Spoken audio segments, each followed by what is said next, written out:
Good morning students. आज हम कवियत्री ललदद्दी की रचना वाक का दूसरा भाग पढ़ेंगे। इस वाक में कवियत्री ने मानव जीवन को संबोधित करते हुए कहा है कि मानव को अपने जीवन में संतुलन और समानता पर बल देना चाहिए। कवियत्री ने बताया है, खा खा कर कुछ पाएगा नहीं, ना खाकर बनेगा अहंकारी। सम खा तभी होगा संभावी, खुलेगी सांकल बंद द्वार की। संभावी माने समानता की भावना, सांकल माने जंजीर।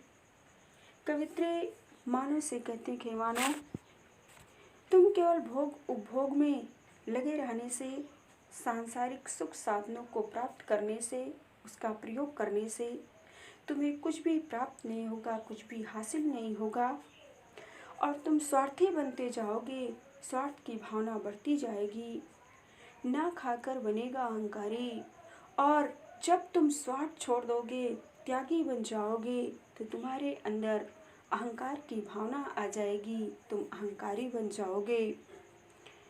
सम खा तभी होगा संभावी, खुलेगी सांकल बंद द्वार की। कवित्री कहती हैं कि मनुष्य को, व्यक्ति को ना ज़्यादा भोग करना चाहिए और ना ज़्यादा त्याग करना चाहिए, बल्कि दोनों को बराबर मात्रा में रखना चाहिए, दोनों में संतुलन बनाना चाहिए, जिससे समानता की भावना, समभाव बना रहेगा और इस कारण हमारे हृदय में उदारता आएगी, करुणा आएगी और हम अपने पराये की भावना को त्याग कर, अपने पराये से ऊपर उठकर अपने हृदय का द्वार सबके लिए खोल सकेंगे, सबको एक समान देख सकेंगे, सबके साथ एक जैसा आचरण, एक जैसा व्यवहार कर सकेंगे। फिर से देख लीजिए आप लोग। खा खाकर कुछ पाएगा नहीं, ना खाकर बनेगा अहंकारी। कवित्री ने मानव को संबोधित करते हुए कहा है कि हे मानव, यदि तुम भोग उपभोग में ही लगे रहोगे, सांसारिक सुख साधनों, यश वैभव का ही प्रयोग करने में लगे रहोगे, तो तुम्हें कुछ भी प्राप्त नहीं होगा, कुछ भी हासिल नहीं होगा, ना खाकर बनेगा अहंकारी।